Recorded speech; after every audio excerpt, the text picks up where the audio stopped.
Alright, folks, ladies and gentlemen, welcome to the ACW Newscast number 58. This is the pre-Animania 3 edition for the newscast, and I do have to just come out and say this first of all. I am truly sorry. I truly do apologize. I've been trying to do this newscast as a live edition through Google Plus Hangouts, and apparently I come to the realization that after I've tried this like 5 freaking times already that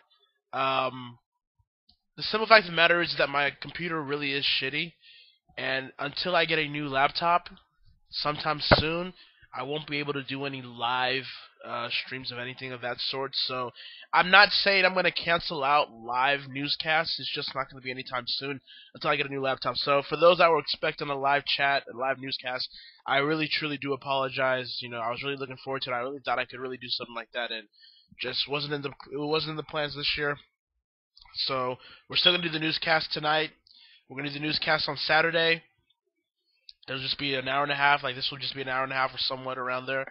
So again, guys, I really do apologize. I'm really trying to make Animania 3 week really to be something special. So that's why I'm still giving you guys a newscast in addition to tonight's ACW Hall of Fame special event. So we're gonna right now just get into your questions and comments that you guys sent me.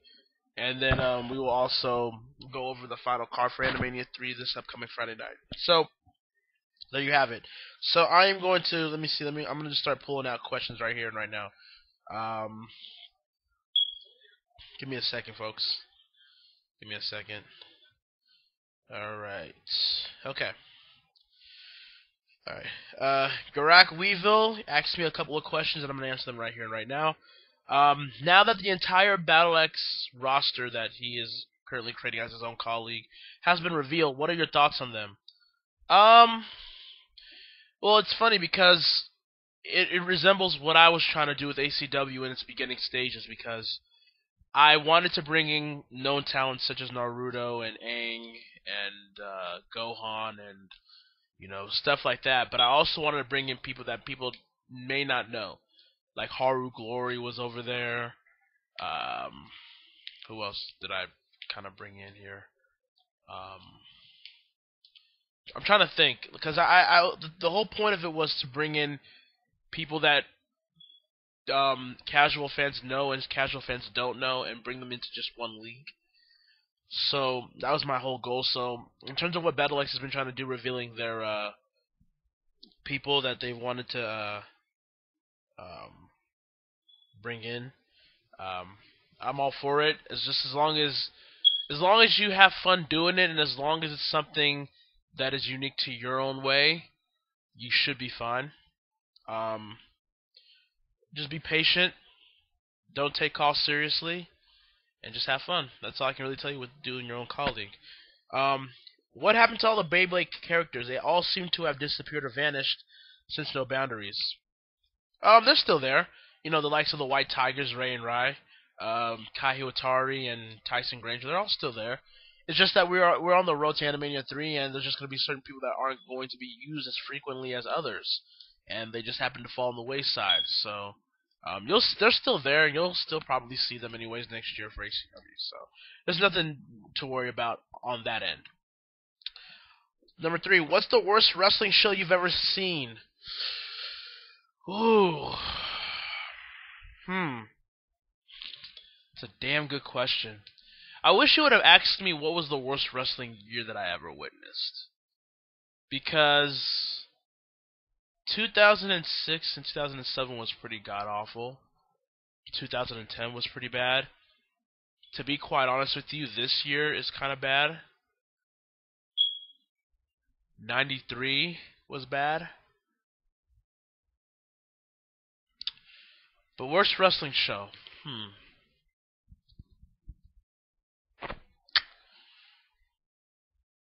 I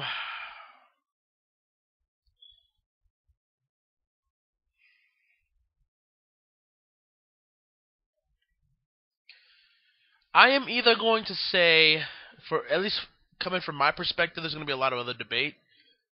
I am going to either say, I'm going to either say WCW Starcade 1997, and if you hear giggling, that's my older brother.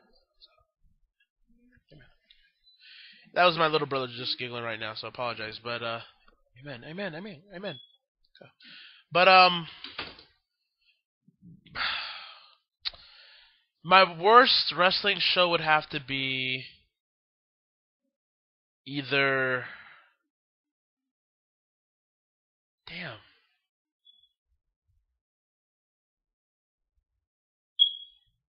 Okay. It's either got to be WrestleMania 13. 13? Yeah, 13. Yeah, WrestleMania 13. TNA Victory Road 2011.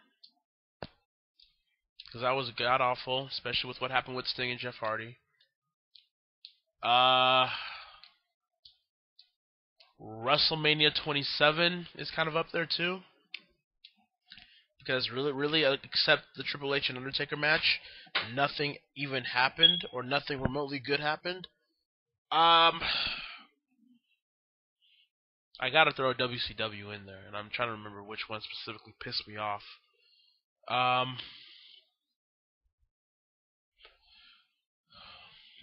think it was WCW Sold Out 2000, where Chris Benoit won the WCW World Title, because you just knew that was a knee-jerk reaction to give him the title so he could stay in the company, even though he left the next night to the WWF. So, yeah, there's a lot of... Oh, okay. And there's also ECW December to Dismember.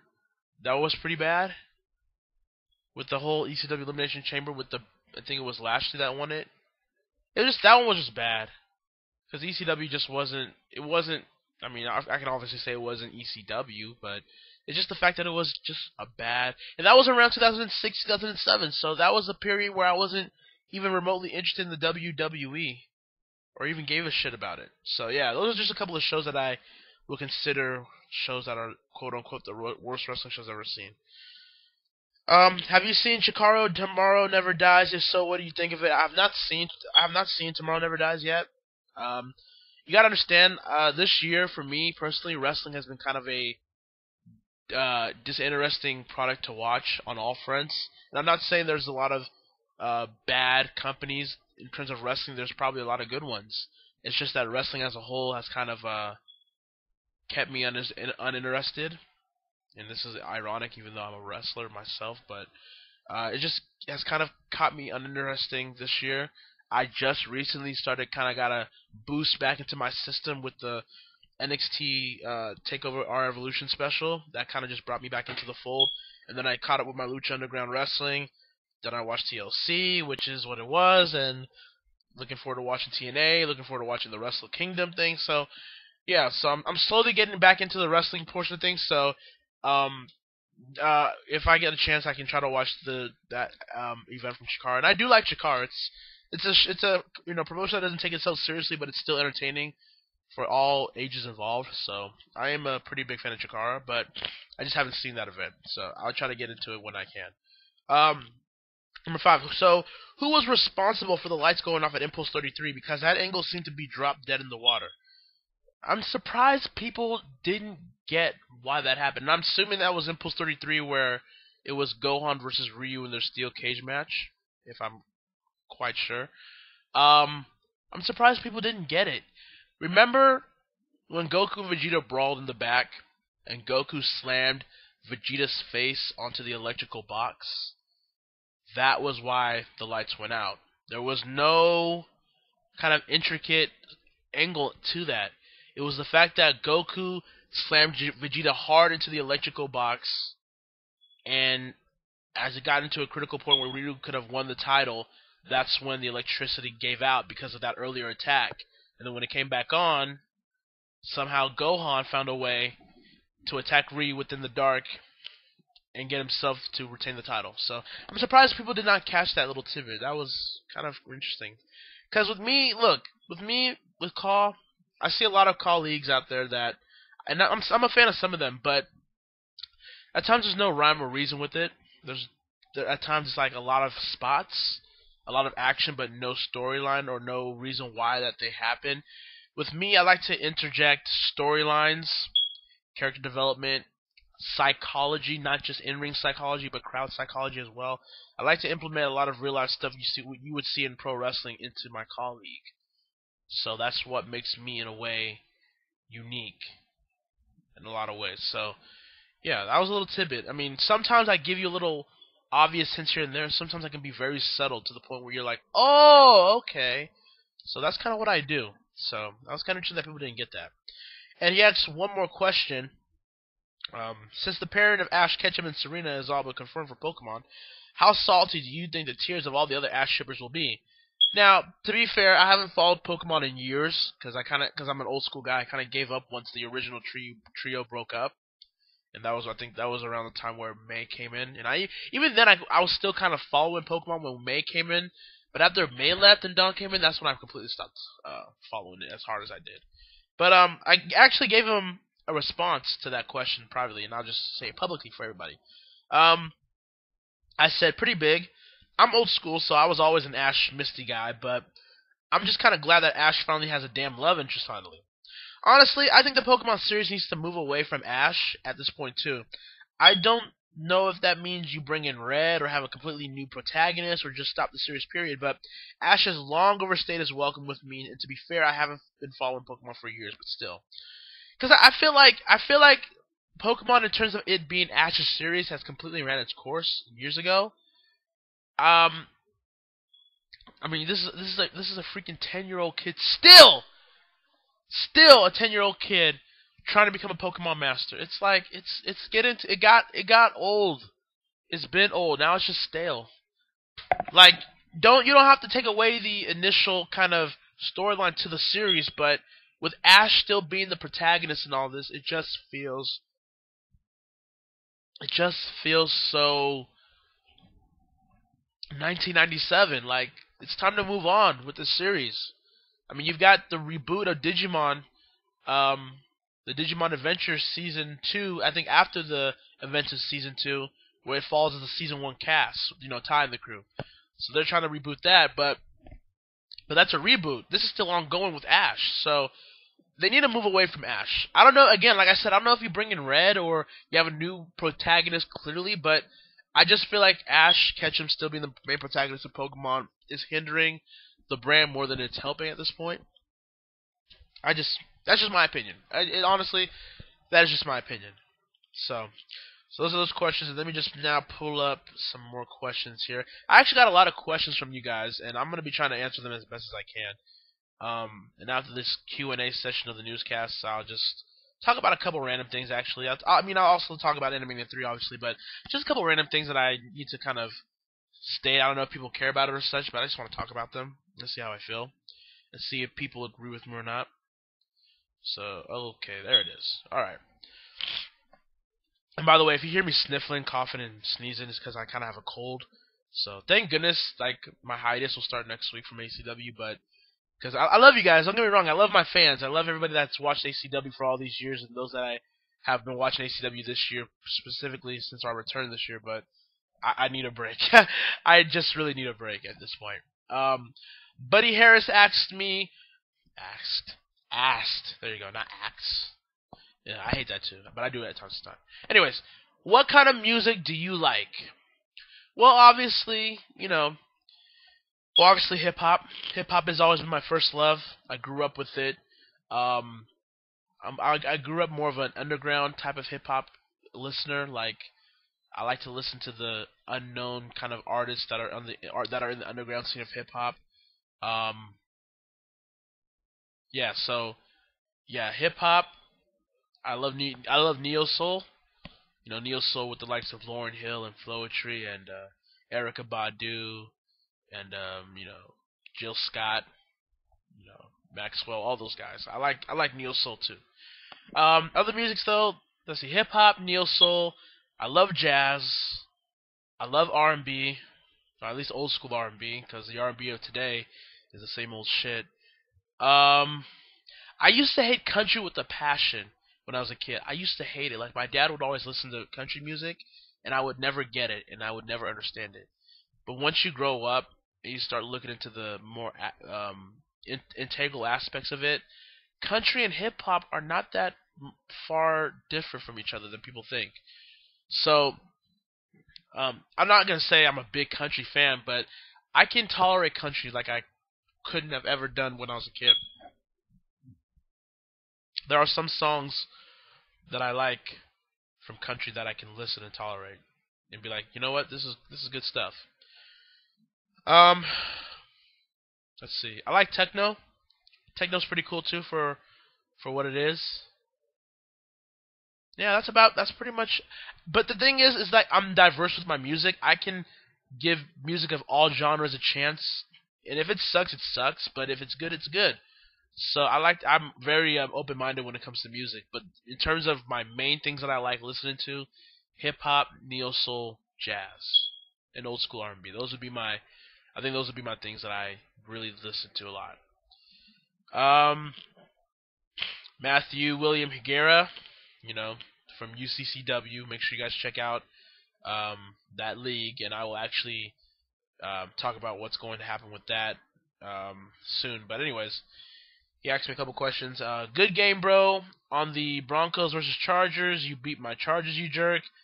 But the serious question is, how in the heck can the Broncos offense do better in the playoffs against the stinking cheating Patriots with that performance? Well, first of all, thank you.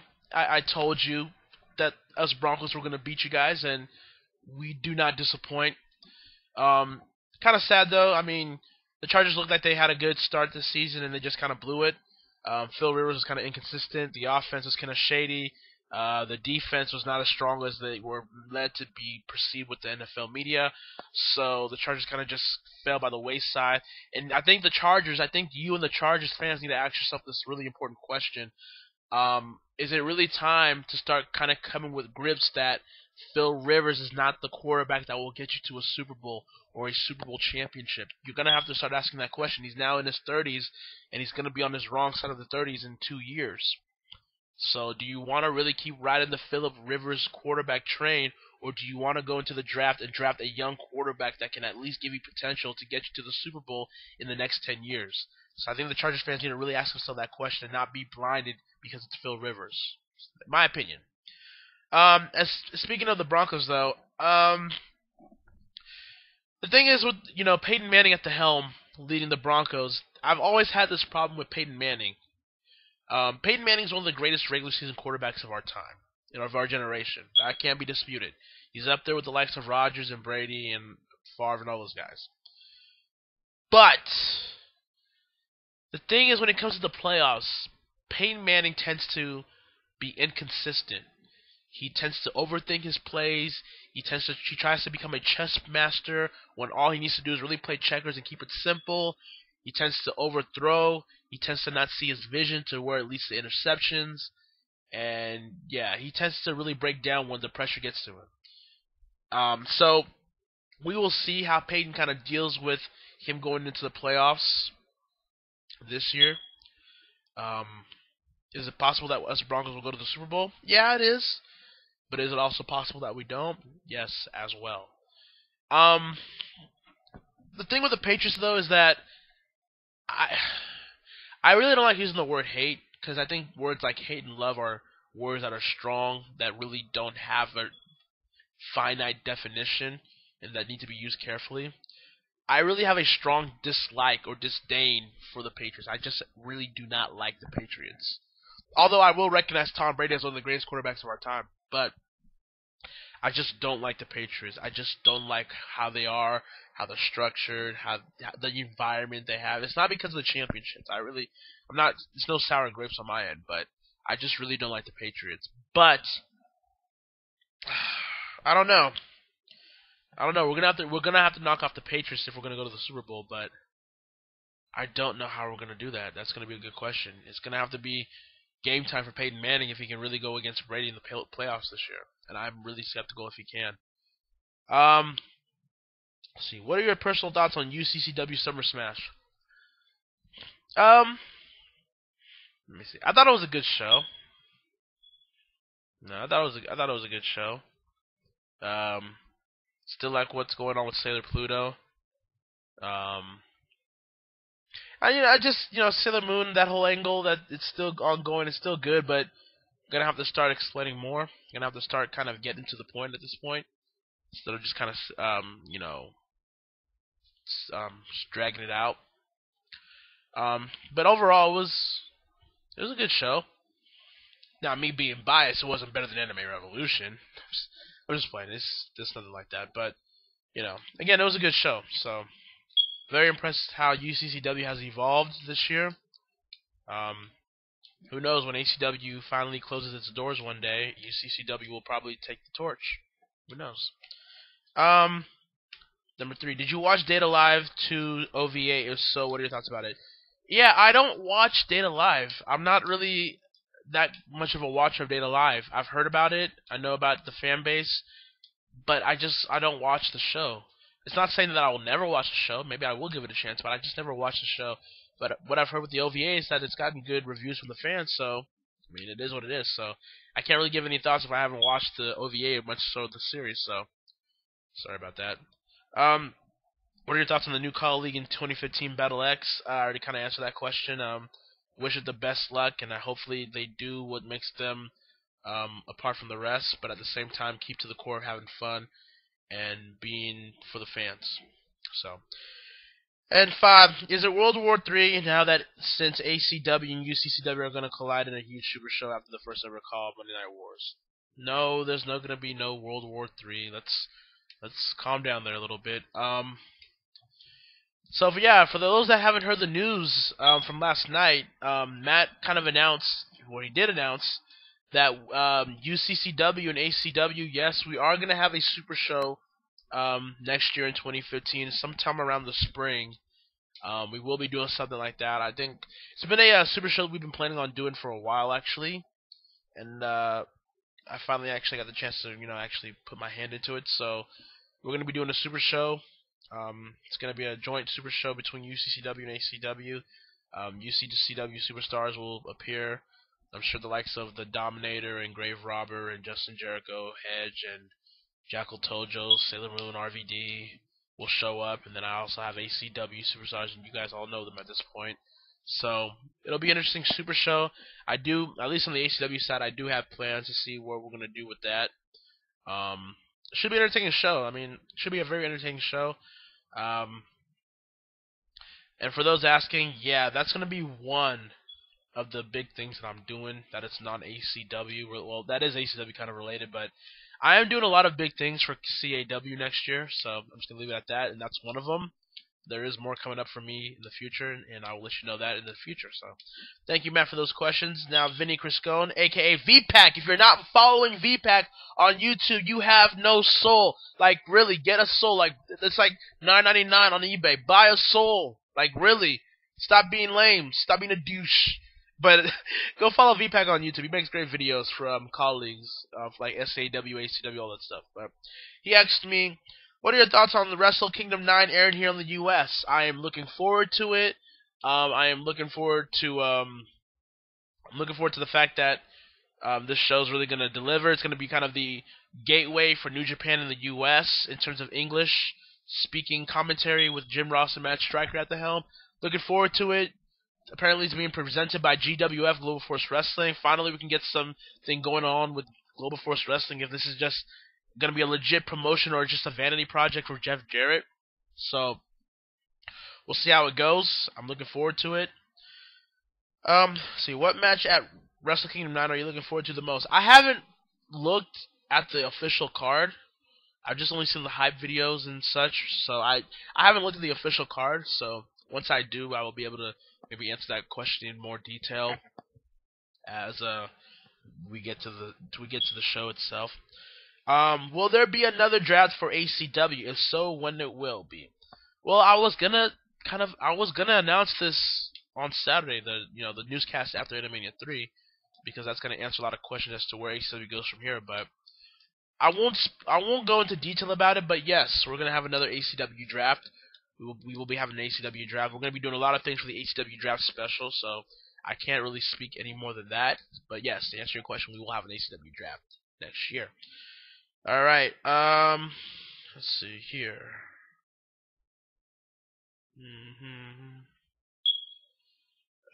Quincy Brown.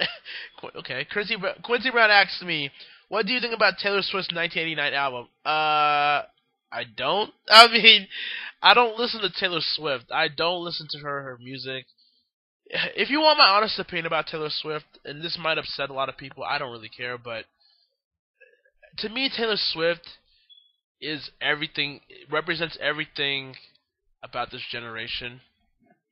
In the fact that she writes all this pseudo-intellectual love songs as if it's some sort of deep meaning into all these songs, as if she's this girl next door, innocent girl that all the mean girls in school make fun of her, but then there's that one special dude that looks into her and be like, "Oh, oh, you're so special.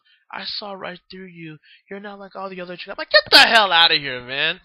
Especially if you follow Taylor Swift in relationships, which I don't, but I've heard it around the grapevine. But it's like, you follow her in her relationship, it's like she's anything but that. Publicly, I don't know her privately. I don't know Taylor Swift, but publicly, it's like she's not who she says on the songs. So I think Taylor Swift, in a way, Taylor Swift to me is like hipster music. That's what Taylor Swift comes off to me at times. Like, she comes off to me as hipster music. Like, she says all this stuff, she sings all these songs, and they're supposed to have deep meaning, or it's supposed to be something that's supposed to touch your soul every time you listen to her. It's like, I don't feel shit. Like, she's an artist. She's no different than anybody else in her position. You know what I'm saying? Besides, I'd rather listen to Amy Winehouse than to Taylor Swift. So there you go. Let me see here.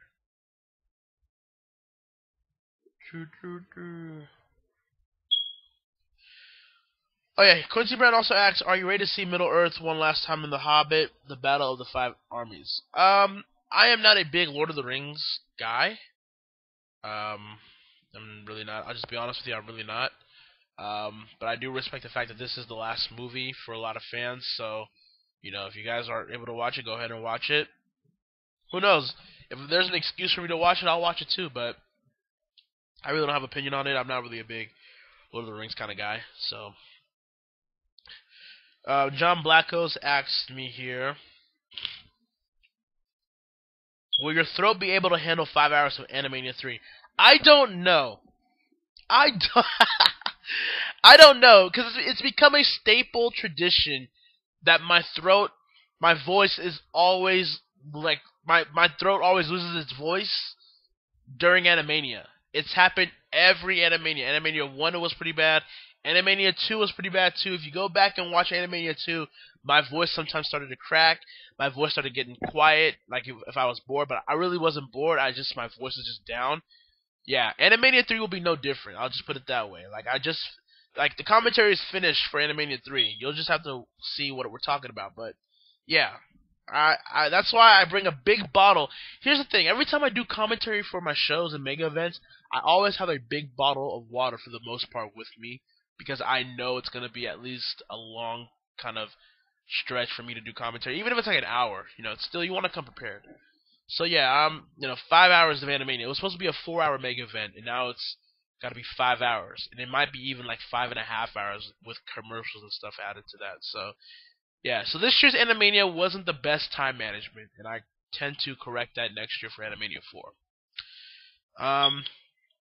Let's see. Have you watched some FCWL? Yeah, I mean, listen, I watch a lot of colleagues. I really watch a lot of colleagues. Some that are competition in me, some that are not, just some that are new, some that have been there for a while. I try to watch a lot of COD as possible. But again, I got work, I got school, I got wrestling, I got a lot of stuff that I do in my lifetime. In my life, with the time that I have. So I can't always be available watching COD. So don't be offended if I haven't watched any of your stuff. I do watch FCWL. Or at least I've seen glimpses here and there of it, and very impressed. I was just, I just gotta get into the mode. I gotta be consistent with it. So, 3. Don't you think there should be more inter-colleague events? I'm assuming you're saying, don't you think there should be more, like Super Show-esque colleagues with certain mega colleagues? Yeah. Here's the thing though with that. See, with UCCW and ACW, I don't mind doing a super show with Matt because Matt and I don't have we at least I mean I don't want to speak for Matt. I guess he can speak for himself, but I would assume for him and definitely for me, we don't take calls seriously, or at least I don't. I have fun doing call. Don't get me wrong. I have fun doing call. I have fun entertaining the masses. I have fun entertaining the fans and entertaining myself. I have fun doing this, but I don't take it seriously because it's not meant to be taken serious. It's a hobby. We're not getting paid to do it, so why are we taking it serious? And I don't mind doing a show with Matt because I don't have a big ego. I don't have a big ego doing a call show with another league. People think, oh, you shouldn't do a super show with another call league. You're just gonna get overshadowed. They're gonna screw you over. They're gonna make your call look inferior towards theirs. It's like, dude, who cares? You're doing it for the fans. Let the fans decide that. Let the fans just have an enjoyment and entertainment into watching these shows. Don't make them pick a side. Let them, you know, develop their own opinions and thoughts about that said show or league. So, like with me, I don't really have an ego when it comes to call. That's why when there's ever call drama, I stay away from it because it's stupid to me. It's pointless. I just do my call league, and I have fun doing it, and I have fun providing it to the fans and the people that watch it. That's all I do. There's no point in me getting involved in any call drama or who said this or who did that. That's stupid. So, like with me, I have no problem doing a show with Matt and UCCW because I don't have that big of an ego. I think it's going to be good for both leagues, actually.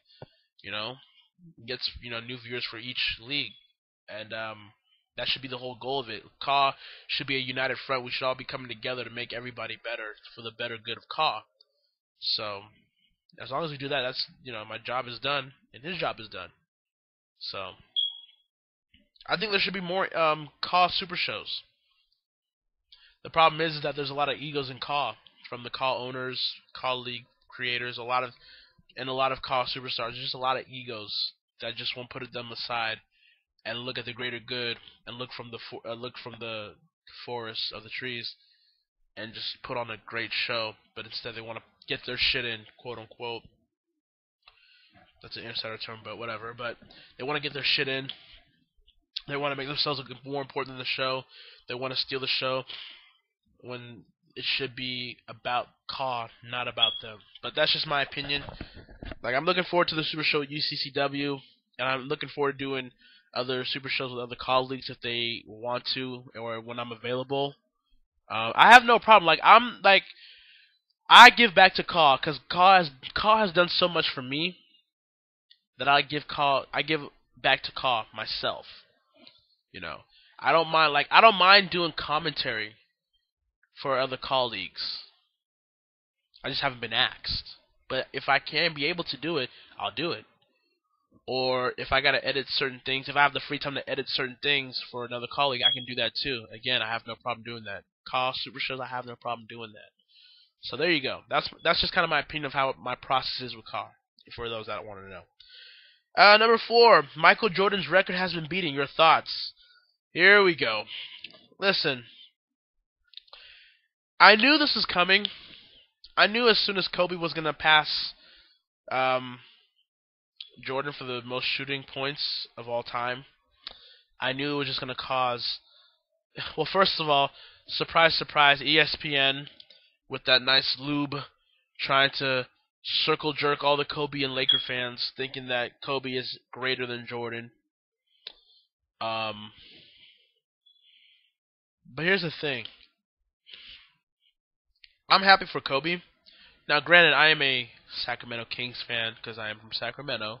So, I mean, screw the Lakers. It's just the Kings-Laker rivalry is just something that's just always going to be there.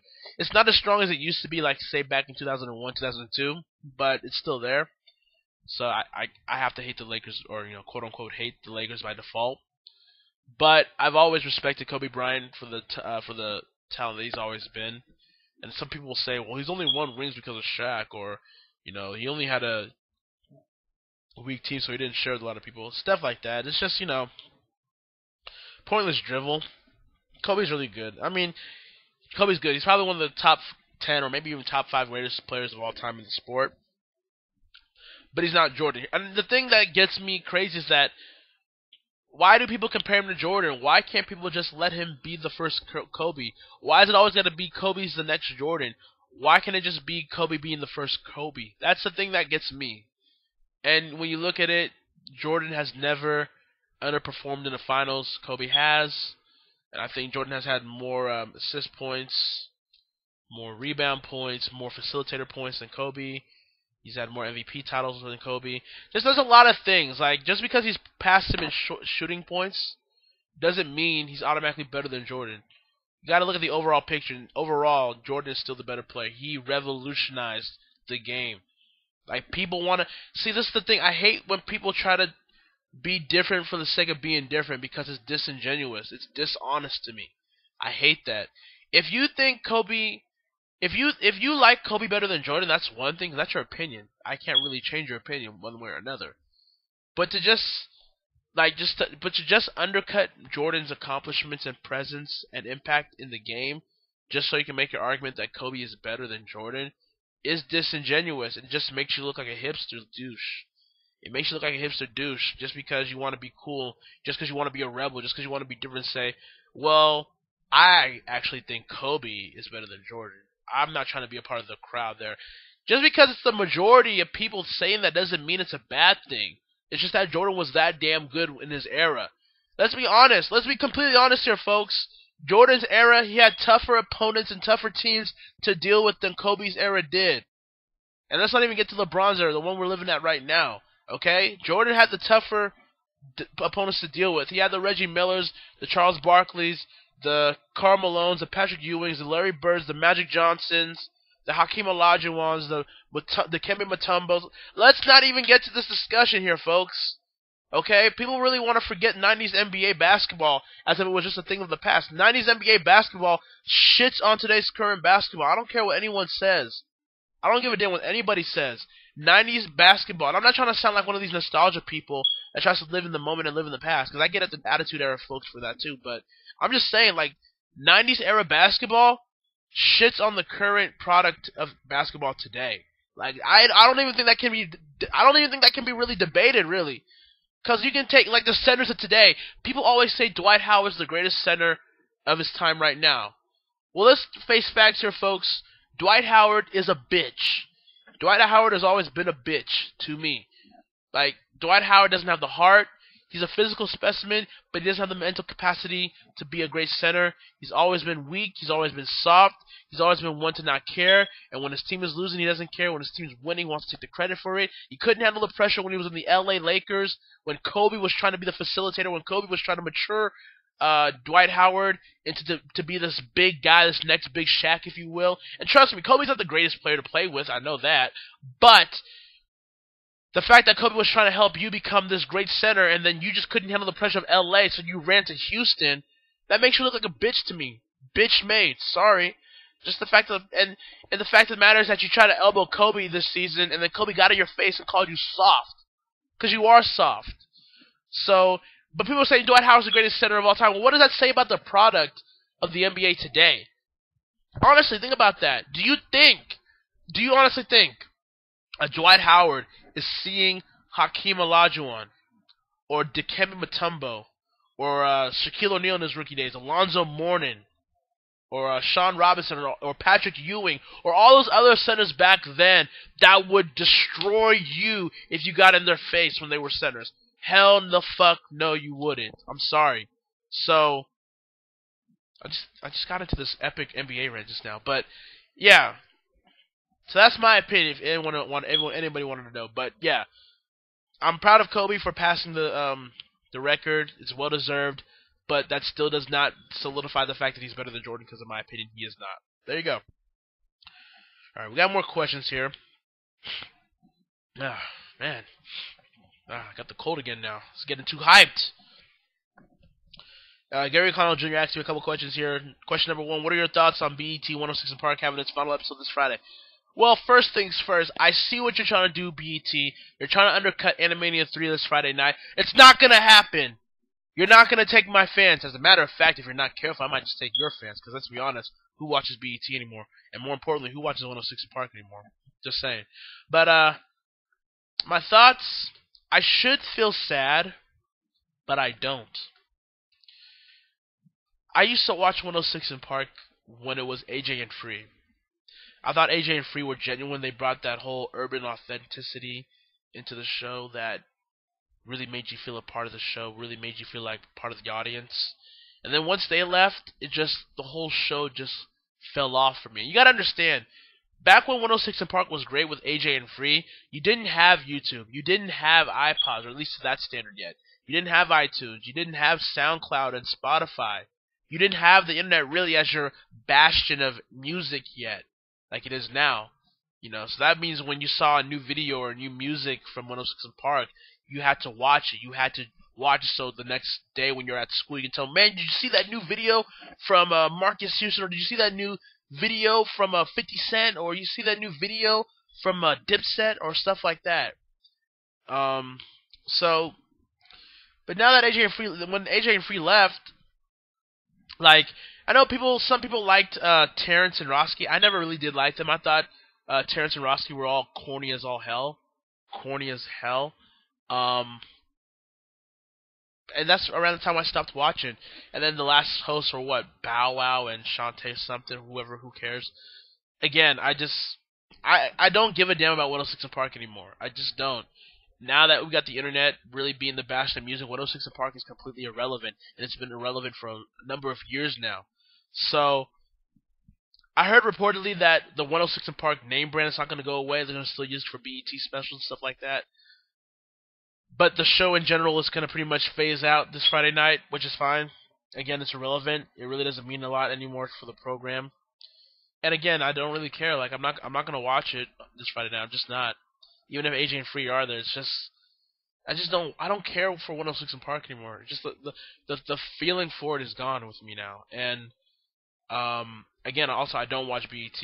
I don't like BET for a lot of reasons, but I think it's an insult to my intelligence, honestly. But that's another discussion for another day. But all in all, I should feel sad for it, but I really don't, and I really don't care. That's the sad truth about it, unfortunately.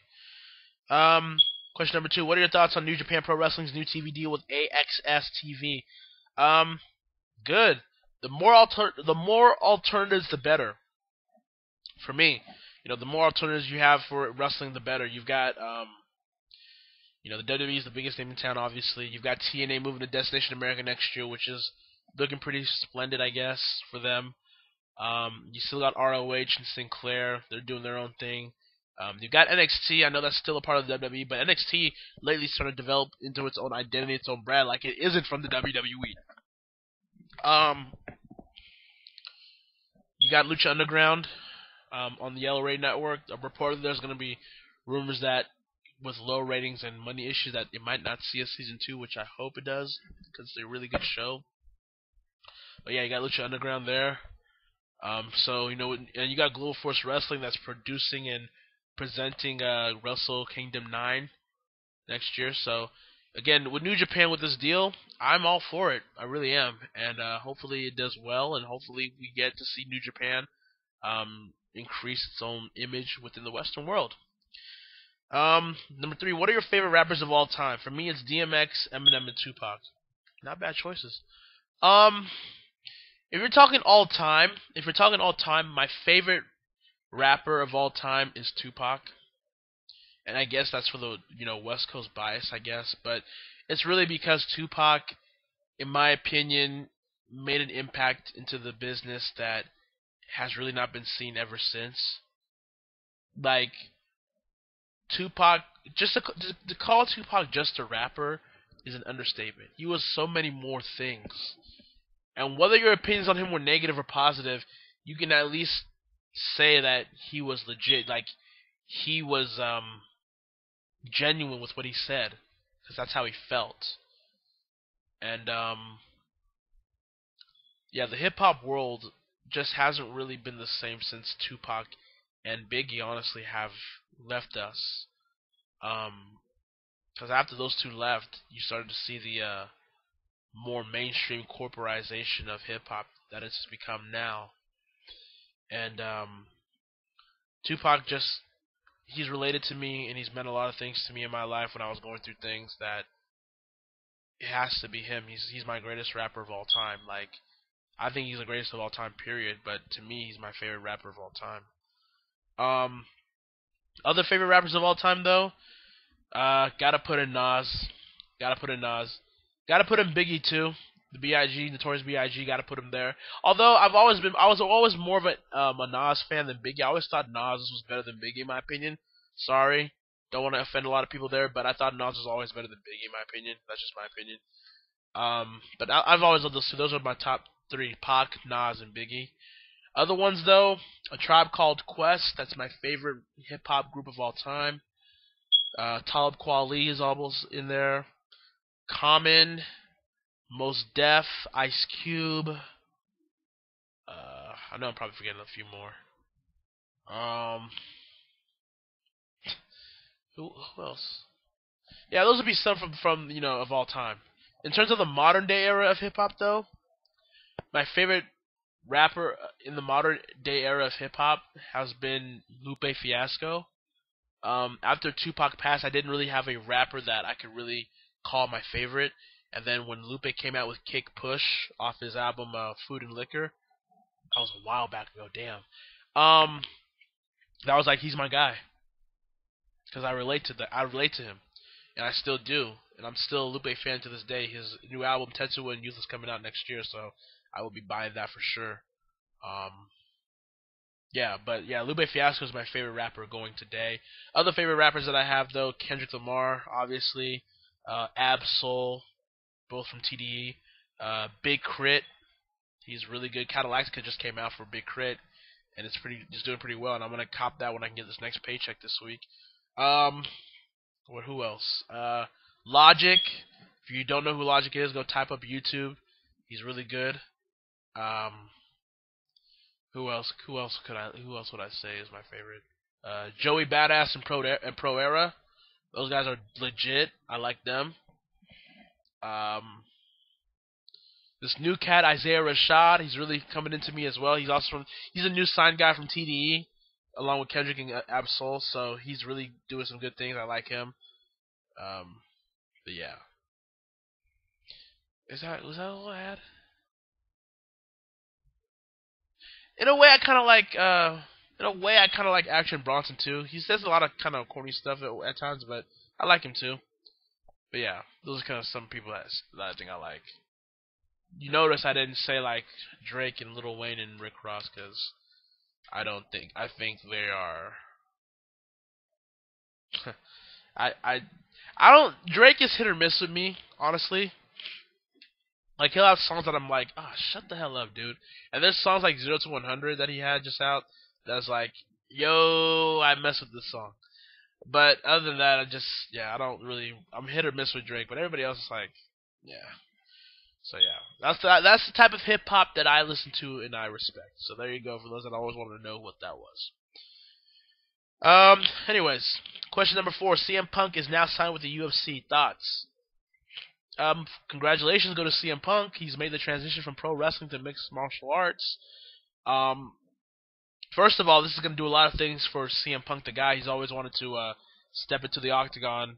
If you've followed him for a couple of years, this will also bring in new interest from the UFC, which is right now going through a transitional period, as you can clearly tell.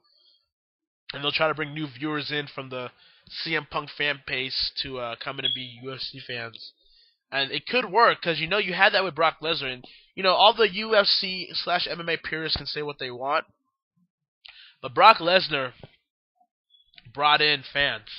Brock Lesnar brought in appeal. Brock Lesnar brought in new viewers for UFC to work upon in his run with the UFC. So, not saying Punk is much of a household name as Brock Lesnar at that front, but it's possible.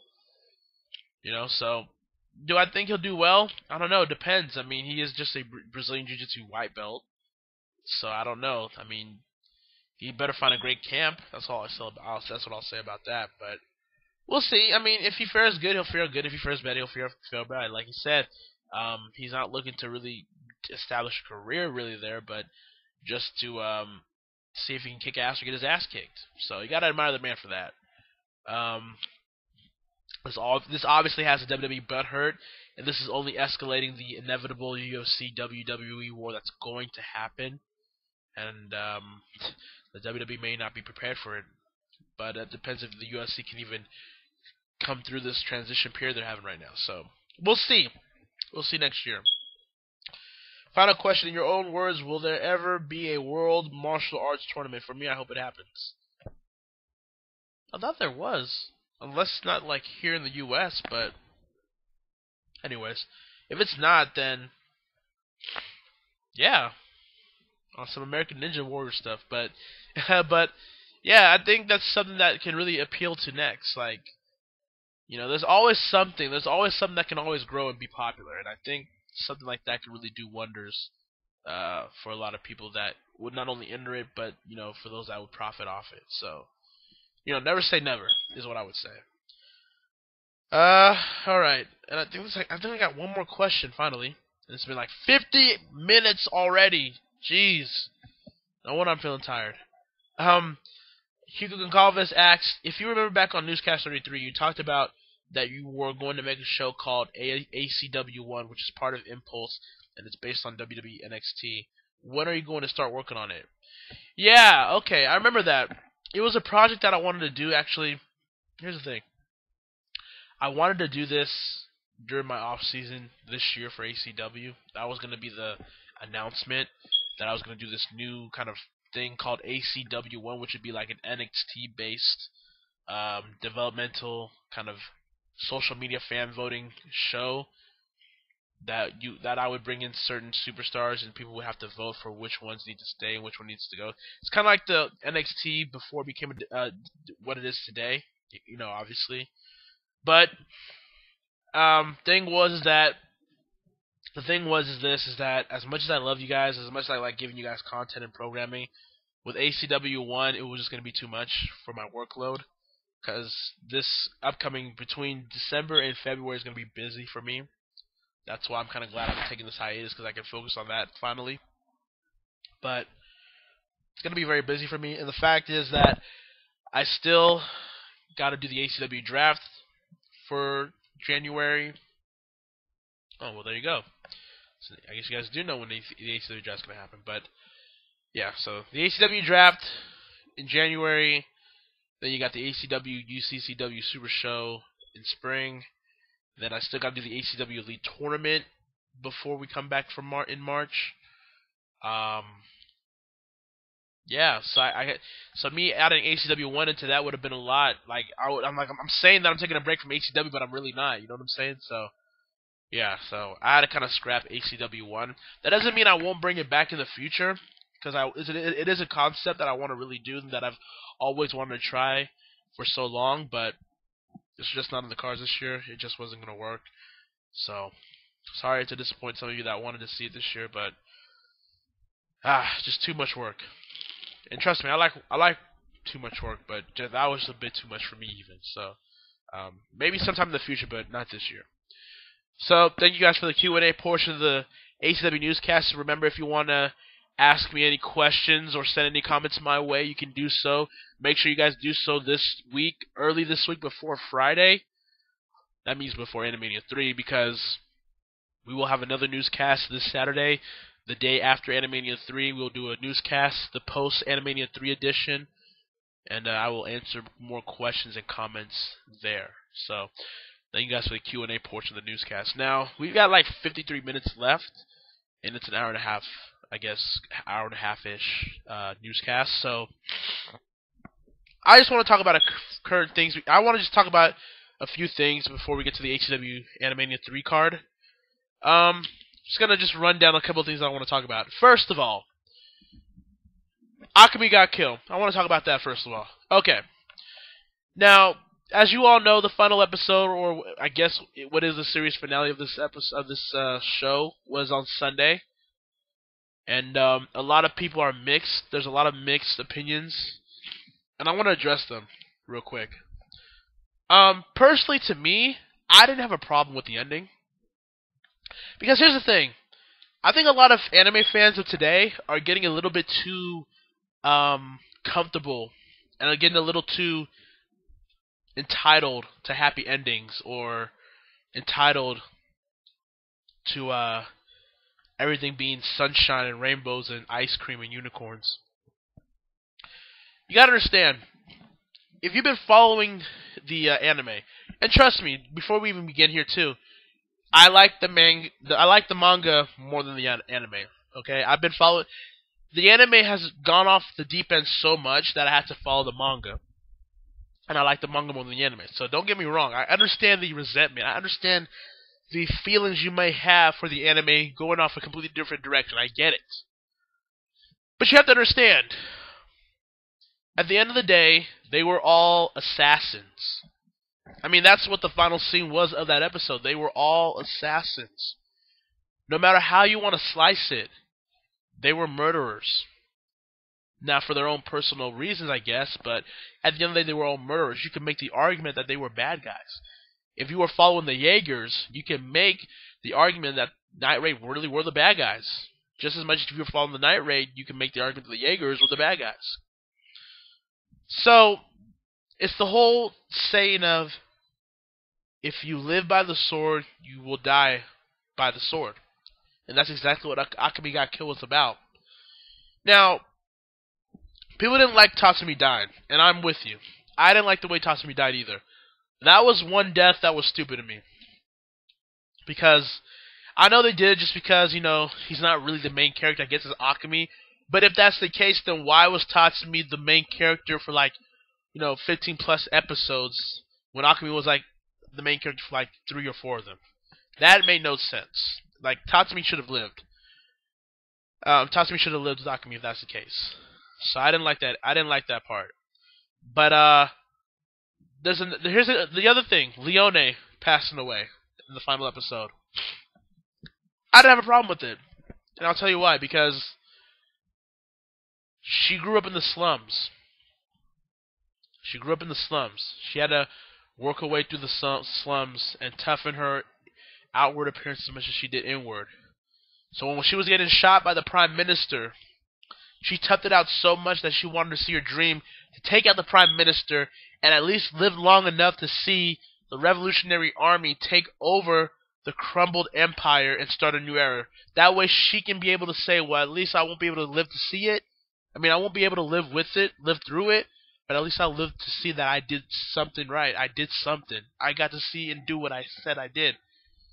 And she passed away within the slums. She died in the slums. It was, in my opinion, it was a good ending for Leone. Again, they were all assassins. They knew going into this job that they were going to some point die. That at any given moment they were going to die. Now, I'm not saying you had to really kill off every, character from the Night Raid, but essentially, they really didn't, because Nagenda and Akemi were the ones surviving left. But again, I think a lot of people are just overreacting. People are calling it, oh, this is the worst anime ever. Really? Really? I can name 2 off the top of my head that's worse than Akemi Got Killed. And Akemi Got Killed was a good series. I'm not even going to be like you guys and say that it was the worst anime ever, okay? It's not the anime of the year. That honor goes to Tokyo Ghoul. I don't care what anybody says. Tokyo Ghoul is the anime of the year. I don't even think Akemi Got Killed, it might be by a little small edge, be a better one than Zenku no Terror. Because Zenku no Terror was so fucking brilliant. And if you haven't watched that anime, Zenku no Terror, go watch it. It's only 13 episodes. It came out fall this year. Oh my goodness, it was so beautiful. Just go watch it. Just go watch it. That's all I'm gonna say. But Akemi Got Killed, it was a good series. It wasn't the best, but it was still good for what it was. And people are saying it's the worst anime ever. It's dude, I can name 2 off the top of my head right now. Monster Ranchers. Yes, I said Monster Ranchers. Monster Ranchers sucks now. Because I used to think as a kid Monster Ranchers was the shit. But now going back to my adulthood watching it, because I did just recently, it sucks. It really does suck as an anime. And then Tenchi in Tokyo. And I love the Tenchi Muyo series. Don't even start to think that I don't like that series. It's one of the animes that got me into anime in the first place. That and Dragon Ball Z and Pokemon. That's what got me into anime in the first place, and Sailor Moon. But I liked Tenchi Muyo. I liked Tenchi Universe. I like the OVAs for Tenchi, but Tenchi in Tokyo was so damn bad. It sucked because for one, Tenchi turned out to be a condescending douchebag. Like he suddenly had the balls to say whatever he wanted to say. Ayeka got super annoying. Ryoko wasn't as badass as she used to be. She got love struck, which she always has been, but it got really, really bad in that series. And then this unknown bitch ass Sakura, fucking Tenchi's love interest out of nowhere that nobody liked. I don't even know any Sakura fans from the Tenchi community. There is nobody that liked her. I didn't like her when I was a kid. I was like, this bitch, like, trying to come in here, trying to interrupt the whole Ryoko Ayeka dynamic. Get the fuck out of here. So no one liked her. And then the villain was weak as all hell. Just, it was a child demon. Just, no one cared. No one bought it. And then everybody's personalities changed. Like, the personalities weren't the same as it was in the earlier Tenchi series. So, yeah, Tenchi in Tokyo sucked too. So, to call Akemi got killed the worst anime ever is doing a lot. It's really over-exaggerating. Calm down. We still got the manga to look forward to. There's still a lot of chapters left over, so you'll still get a lot of Akemi got killed content going your way. So, calm down, people. It's not that serious. So, there's that. So, there you go. Let's see. Okay, I also want to talk about WWE's recent pay-per-view offering, TLC, and Stairs. Oh my! And my thoughts about it. To me, I thought it was a mediocre pay-per-view. I'm just gonna be honest with you. And I know there's a lot of people in the wrestling community trying to sugarcoat it and try to cover it up to say it wasn't that bad. No, it was kind of mediocre. Let's be honest, especially after NXT with the Takeover R Evolution. Now, don't get me wrong, there are a lot of people that are overrating it, saying it's the greatest pay-per-view in like 10 years. No, it's not. But in terms of this year, the only pay-per-view that I could say might have been better than NXT was SummerSlam. Personally, to me, SummerSlam, yeah, it's probably SummerSlam. For some, maybe WrestleMania 30, but now looking back at it, it's like, really, is it? I don't know. But, yeah, TLC. I'm going to give you quick thoughts about it. Ziggler and Harper. I did actually get to finally watch the match. Yeah, I take it back. It was match of the night. I can see why people have talked about it, how people really love it. The only problem is that, why did Ziggler win here? I mean, you've hot potatoed this Intercontinental title to Ziggler so many times. Like, Ziggler, especially after his performance from the Survivor Series, he should be above the title at this point. Like, it makes no sense to me for Ziggler to still be in the IC title spot that he's always been for the past 5 years. I don't know why people are getting excited that he won the title. It's the same shit with him. It's getting to the point where Ziggler is the IC title version of John Cena. Like, it's the same shit with him with the IC title. You know they're not going to do anything with him. You know they're not going to really do anything that's going to make you kind of think that he's going to get a big push or get a big grand moment. So why start now? You already had Harper win the title just a few weeks earlier. Why not just stick with him? You might as well, since you gave it to him already, you might as well stick with him so he can do something with the title. But no, you already hot-shot it back to Dolph Ziggler. So it was a great match, a stellar match, just it had the wrong guy go over. What else that happened? Big Show and Eric Rowan. Yeah, that match sucked. We knew going into that show it would suck, and it just kind of did. And Big Show won. It's like, of all people, Big Show had to win that match over Eric Rowan. So again, the wrong guy went over. What else? Kane and Ryback. Yeah, next. Let's see. Oh, the matches were there. Swagger and Rusev. Rusev wins. I gotta say, like, Rusev is one of the better mid-card champions that we've had in a while. And I don't think people have really appreciated that. Like, he always gets a reaction. He has a good manager in Lana. He's got a character. His matches are always entertaining to me. and he's always involved in an angle, so it's not like match, match, match, match. Like Rusev is actually in stories and angles with him in the title, so that's good. So, like Rusev to me has been a better mid-card champion than the likes of Sheamus, Miz, and Dolph Ziggler this year. So, good for Rusev. Let's see. AJ Lee versus Nikki Bella. It was what it was. You can clearly tell that AJ was just going through the emotions. You can tell that AJ kind of phoned in her performance. You can just tell that she didn't give a shit in that match. It was obvious to me. And maybe that's because of the reports maybe are true that she is leaving shortly from the WWE. I don't know. Maybe she is, maybe she isn't. Maybe they're trolling us, but I really think that AJ could be on her way out because she's pretty much done everything at this point. I mean, I don't think she really has any other point to be there anymore other than to just be there and get her money and paychecks. So there you go. So and Nikki Bella wins. Who cares? Divas Division is still inconsequential to what it needs to be done. Yeah, John Cena versus Seth Rollins tables match. People are gonna start ranting and raving, thinking, "Oh man, you're being just a little negative." Did you see? People are just gonna praise just because of the table spots, but I'm sorry. Like, one, I've seen better table spots, and two, it's the same typical Cena match. Cena's opponent outshines him, does probably 85% of the work, and then at the end of the day, John Cena comes back in, does his moveset, and then gets some kind of screwy finish to win the match.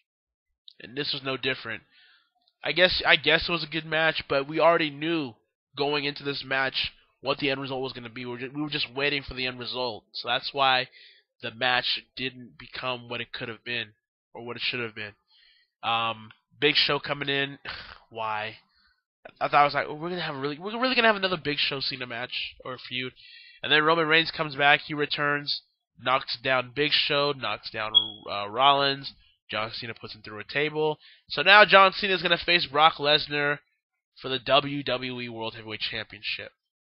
And I kind of predicted this going along as to... I kind of predicted this, really, because I knew ever since Brock Lesnar returned at the Royal Rumble this year that they were going to push him to face Reigns for next year's WrestleMania.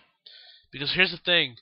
Lesnar beats Big Show down at this year's Royal Rumble, beats The Undertaker in his streak at WrestleMania, beats John Cena decisively to become the WWE World Heavyweight Champion, leaves for a couple of while, then Cena finds a way to beat Lesnar at the Royal Rumble, at the same Royal Rumble where Reigns will win the Rumble match.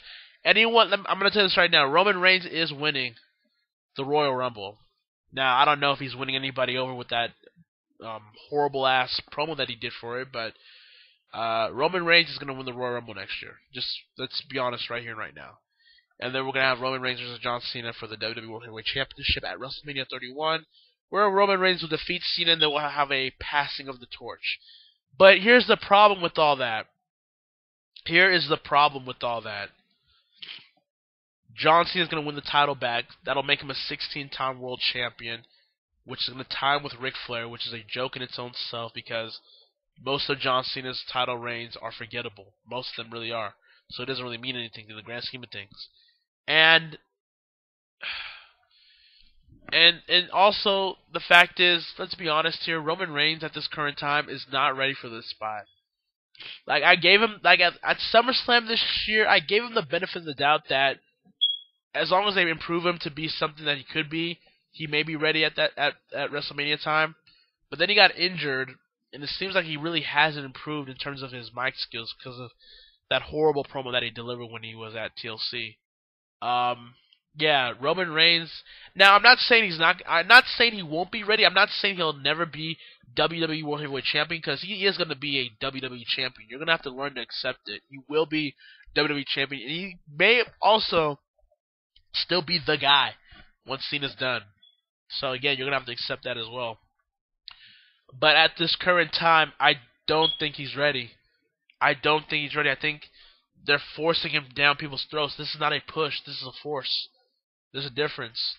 This whole Roman Reigns kind of force is reminding me of Randy Orton back in 2004, where people were forcing Randy Orton down everyone's throat until he won the World Heavyweight title from He Who Shall Not Be Named, and then a month later Triple H beat him, and then he kind of just went into obscurity for a while until he feuded with Taker the next year. But yeah, this whole Reigns push, I really am starting to doubt, and I don't think the WWE recognizes the backlash that it's going to get if they really push Reigns to a place where he can't recover. They almost kind of did that with Sheamus too in 2010, so they got to be careful here.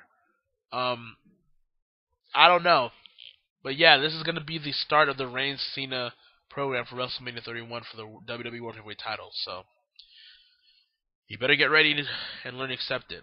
So there's that. And then we had Dean Ambrose and Bray Wyatt in their TLC match, and it was a good match. It was a really good match. But in my opinion, even though it main evented, and these are the two rising stars of your company currently right now, and they had a really good match, it felt like something was missing. It felt like something wasn't there. It felt like it needed something. I don't know what it is, and maybe you guys can let me know what it needed. But it needed something, and I don't know what it was, but it just didn't feel as epic as it should have been. Bray Wyatt wins, which is the right call, because Bray Wyatt has been losing momentum fast. I mean, earlier this year at the Royal Rumble, he was the second hottest act behind Daniel Bryan, and now when he came out from TLC, when he came out to his entrance for TLC, he barely got a reaction. That kind of hurt in a way, because it just told me how bad they screwed up Bray Wyatt this year. For him not to go over John Cena at WrestleMania in the entire feud, for him to have a mediocre feud with Jericho, and then for him to not do anything until he feuded with Ambrose, it's just, they screwed his character over. Now he's just another guy, when this guy could have been something. And then he got no reaction at TLC when he came out. That kind of hurt. It really did, in a way. But yeah, Bray Wyatt needed the win. Ambrose is a character that can suffer a loss and still be over, so that's why I said Wyatt needed the win more than Ambrose. But I don't know. I mean, if this is going to lead to the reports that are rumored that he's going to be facing the Undertaker at WrestleMania 31, I don't know, because Bray Wyatt's momentum has been just so shot down. He doesn't even have his family anymore. So I don't know if the intrigue with Wyatt and Taker is there anymore. I don't. And I just saw a recent photo of Taker, and he's not even looking in the best shape possible to even come back. Maybe it's time for the Undertaker to retire. Maybe the Undertaker doesn't need to come back next year. So I don't know. I honestly don't know. But we'll see how that progresses. So TLC to me was a kind of mediocre show. Certainly didn't overtop NXT. The WWE in 2014 has been kind of just bad overall. Like we were on such a high in 2014 with WrestleMania 30. The Shield went over. Cesaro won the Battle Royal for Andre the Giant. Bray Wyatt was established, even though he should have won over Cena. Daniel Bryan became the WWE World Heavyweight Champion. A lot of stuff happened. And now we're here in 2014, and Daniel Bryan is injured and out for a while. Cesaro means nothing to the company, to the point where since he's so Swiss that he can't even be the it guy for the WWE. The Shield's broken up. The Shield have broken up, and with the exception of Reigns, Ambrose and Rollins are starting to look like jobber jabronis. And Bray Wyatt has just kind of lost all his momentum, if he has any left. So, not a good year for the WWE. In my opinion, not a good year for the WWE. In my honest opinion, I didn't even watch a lot of it this year. Like after SummerSlam, I just kind of stopped watching the WWE regularly. Between the Raw after SummerSlam and TLC, I really was not watching the WWE, or at least I was keeping up with it, but not to the extent that I should have, because it was really a bad year. I had no interest for it anymore. So, now we're at the road to WrestleMania, so maybe it'll catch my eye back again, but it just wasn't a good year for the WWE. Sorry. What else do I want to talk about? I guess I can talk about NXT and the Takeover Our Evolution. Give my thoughts about it. Quick thoughts as we're getting close to an hour 30 here. Um, Kevin Steen debuting in NXT was freaking awesome. I'm glad that they started off right away with Kevin Owens debuting. That's what people wanted right out the gate, and they gave it to them. Him beating down CJ Parker was awesome. Just him, his whole just presence and the way he just excited the crowd was just great to see. And then also you had the Lucha Dragons versus the Vaudevillains. I like the Vaudevillains. They're an old school type of gimmick that I really like. Now, will that translate to the WWE? I don't know about that, but I don't know. We'll see. Lucha Dragons with Sin Cara and Kalisto. They look like they can do some things, but again, with the WWE Tag Division being what it is, I mean, will it really mean anything? I don't know. And then let's see what else. You have Baron Corbin. I kind of like the guy. He has a good presence about him, and I guess he's gonna start feuding with Bull Dempsey, and so I expect Baron Corbin to go over him very quickly. Then you had Charlotte and Sasha Banks for the NXT Women's Championship. And man, this is damn good. This is a great match. Not even just a great women's match, just a great match, period. And Charlotte, she wrestles just like her father. It's kind of scary. She wrestles like her father with a more modern style of wrestling, but it's just great to see. And Sasha Banks is no slouch either. She embraces the gimmick well. She's a great heat getter, and she can do a lot of things in the ring that surprised me. So, but again, I'm talking about the NXT Women's Division being really good, but when they get called up to the roster, will it mean really anything?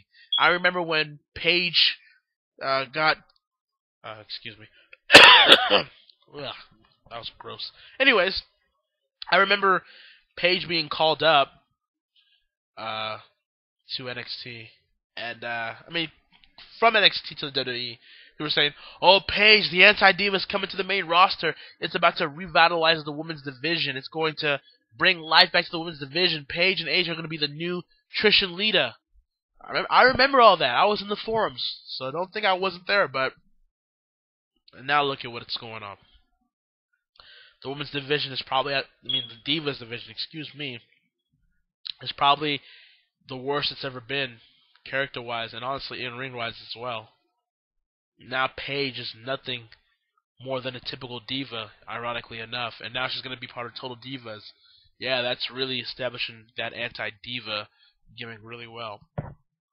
And the Bellas are now the main focal point of the Divas division. No wonder the Divas division is really awful at this point. So there's that. So it is what it is. There, we'll see. And then you had the main event. You had the match, the reason why people tuned in, other than Kevin Owens' debut. You came in for that reason alone. Oh, wait a minute. Before I talk about the main event, how could I forget? We also had the Ascension taking on Hideo Itami and Finn Balor. Now, let me set the record straight here. That entrance from Finn Balor, from Prince Devitt, was all kinds of awesome sauce. Like, that was epic. That makes him stand out from everybody else. And I'm glad they're going to be making him do those entrances for special events to make that entrance special. So I like that. The match was solid too. I think Hideo and Finn work well as a tag team, since maybe individually they wouldn't, be in a good direction as they would as a tag team. Hideo's tease of the GTS was awesome as hell.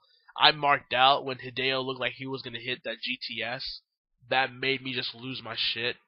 But a good match. Hideo and Finn win. That was a good decision there. The Ascension will start moving up to the WWE main roster, which they've been looking to be there for a while, which is long overdue in my opinion. So, good match there. Great debut. Great showcase from all four of these guys.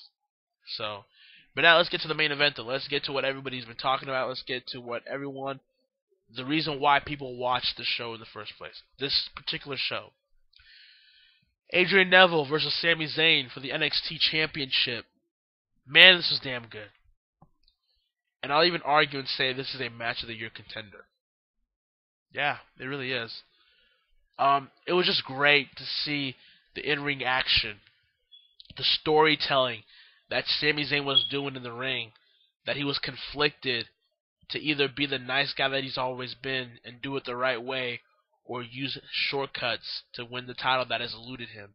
And then Adrian Neville, that whole match, just using that kind of internal dilemma that Sami Zayn was having against him so that he can retain the title. It was just so beautiful. It just told a beautiful story, if anything else. And just those final few minutes of the match where Sami Zayn had the title and was looking at it to see if he can use it to get the win like he could have.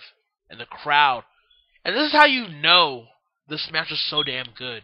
Sami Zayn, an internet darling, quote unquote, had the NXT title in his hands. And the audience, which is for a large part a smart mark crowd, I guess, for NXT crowds, they were telling Sami Zayn, don't do it. No, no, no, don't do it. Don't go down this route. Don't be this way. In a way, it felt like the 80s.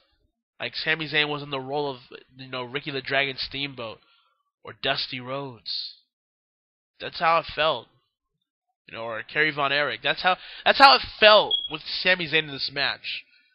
And then just him not able to do it, but then Adrian Neville almost got the win, and then he missed it, and then Sami Zayn eventually got the win. It was beautiful. I loved this match. I could see why people call this a match of the year contender, because it is. That is what pro wrestling should be. You can do all the kicks and flips in the world. You can make the crowd go ooh and ah for 5 to 10 seconds, like any other indie show these days would. Or you can work them. You can work the crowd to your advantage throughout the entire match and get a long-term investment in the long run, rather than just get some pops here and pops there.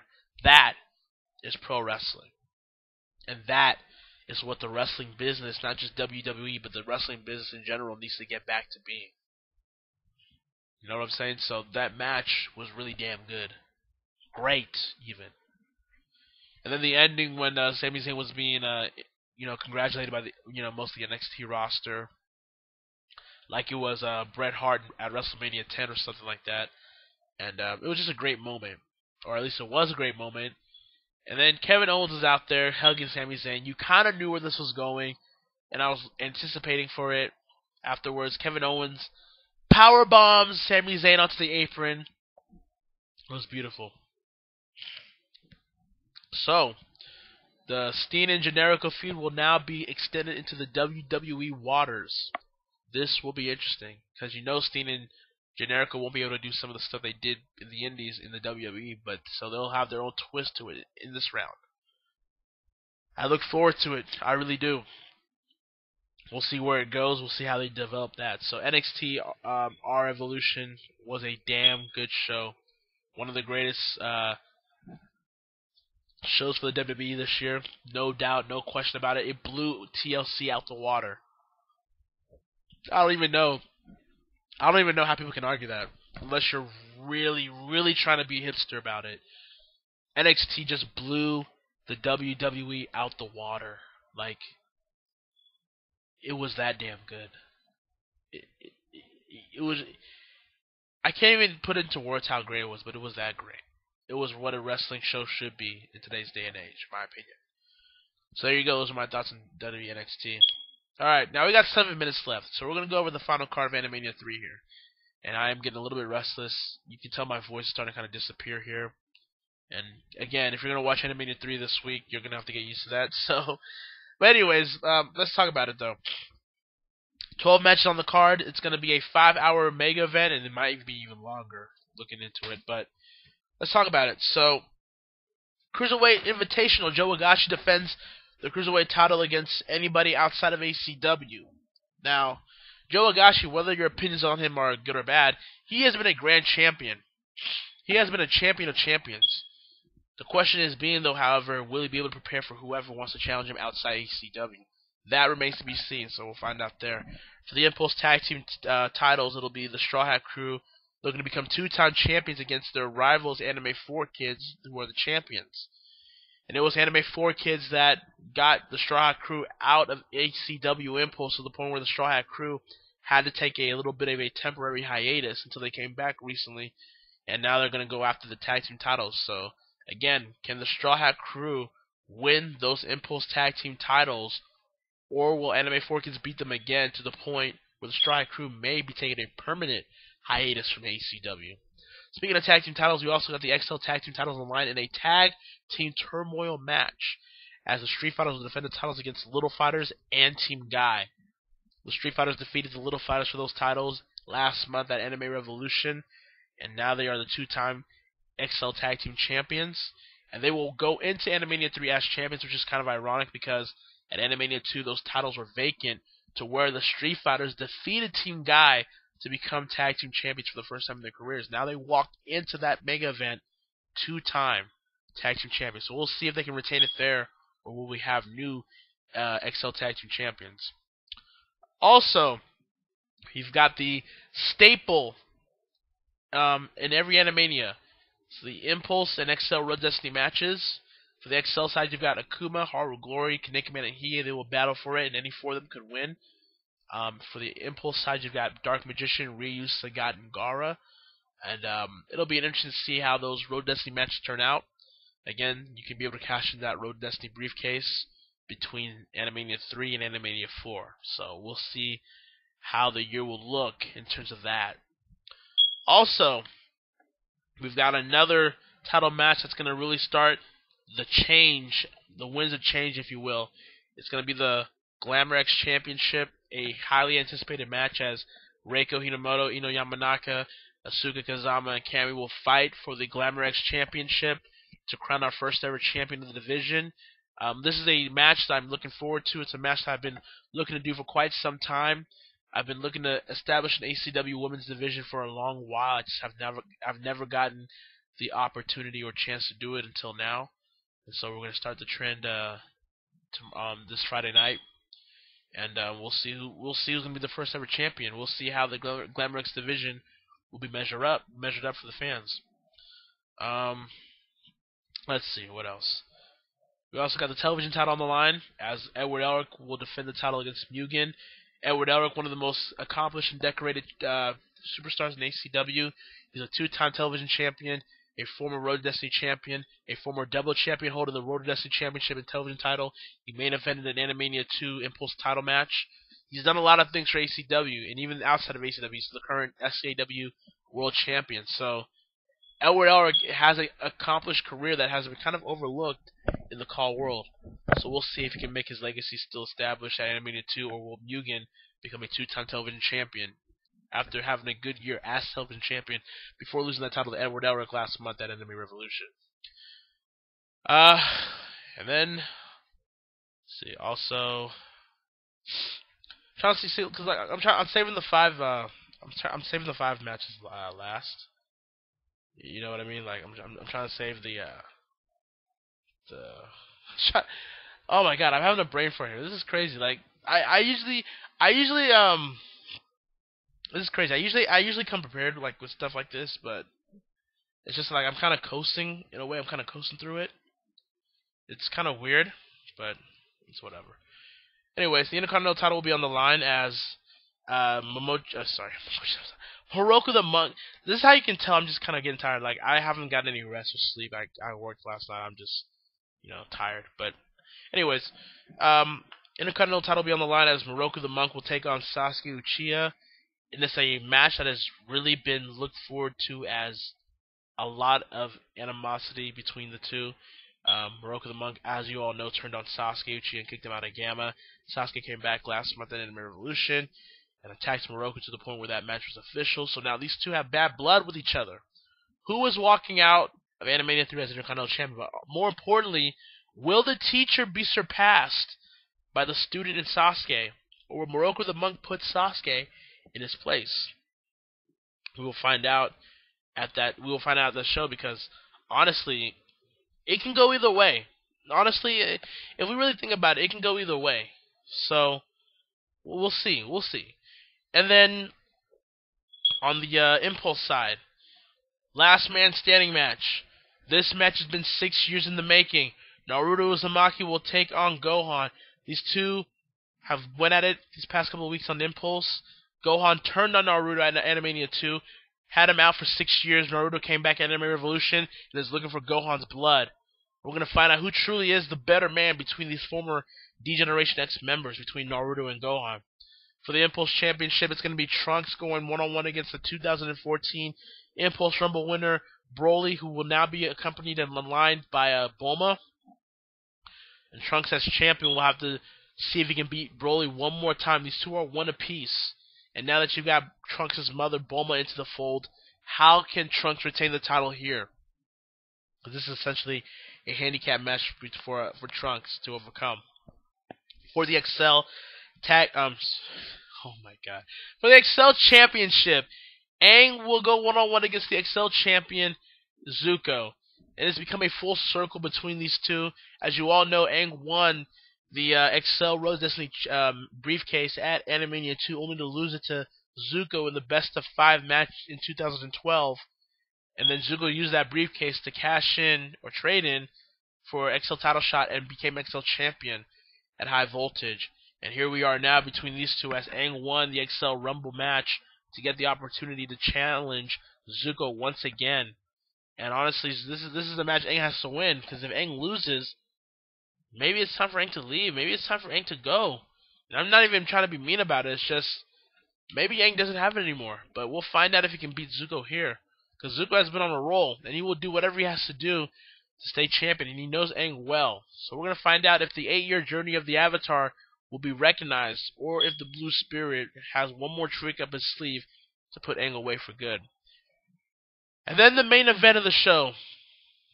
A match that has been anticipated for years. A match that a lot of people have speculated to happen for years, and now it's coming to fruition. The rivalry will be renewed as Goku will go one-on-one against Vegeta. And it'll be a legend versus legend match, because these two are obviously legends. And the loser will leave Anime Championship Wrestling for good. And Goku is putting it on the line as much as Vegeta is, because this rivalry has been going on for years and for 2+ decades. So it'll be interesting, because Vegeta is part of the same regime, and the same regime has been running roughshod in ACW for this whole year, and Goku has to finally cut the head off the snake for the poison to leak out, and which is Vegeta. So Goku is risking a lot on the line to do this, and if he can be able to do it, then ACW will be in a better place. But if the regime, you gotta understand the scenario here. If Broly defeats Trunks for the Impulse title, if Gohan not only defeats Naruto, but destroys Naruto to the point where Naruto has to retire from ACW, and if Vegeta defeats Goku, where Goku has to leave ACW for good, then ACW is going to be in a dark period that I do not even want to fathom at this point right now. But it's not going to look good. If you thought what the same regime did this year was bad, you ain't seen nothing yet. If they're able to do what they want to do at Animania 3. So we'll find out this Friday night what's going to go down. What is going to happen? What is this going to mean for the future of ACW, for Anime Championship Wrestling? We're going to find out all this Friday night. So it is Animania 3 week tonight. It's the 2014 ACW Hall of Fame special ceremony. That'll be tonight on YouTube. Tomorrow night will be the Super Smash Bros. Brawl for All special. Thursday night will be the debut of our new pre-show program, ACW Direct, for Animania 3. It'll be very interesting. And then on Friday will be the actual mega event, Animania 3, a 5-hour mega event. And then Saturday we will join you for another episode of the newscast, post Animania 3 edition, and talk about the future of ACW from here on point. So thank you for joining us for this long-inducing ACW newscast. Hope you guys enjoyed it. Sorry for the technical difficulties of trying to make this live. We'll try to do better in the future next year. But again, thank you for joining us, and we will see you guys Saturday for another episode of the Newscast, and we will see you throughout this entire week for Animania 3 week. So enjoy yourself, get all the junk food that you want, get all the beverages you need, cancel any plans, because this is Animania 3 week. This is for you guys. This is for you guys for being awesome all this year and for making me have fun as much as you guys have had fun this year. This is really for you guys. Anime 3 week is for you guys. Never forget that. So, as always, this is Hakeem Johnson telling you to stay cool. Stay cool. See you guys on Saturday.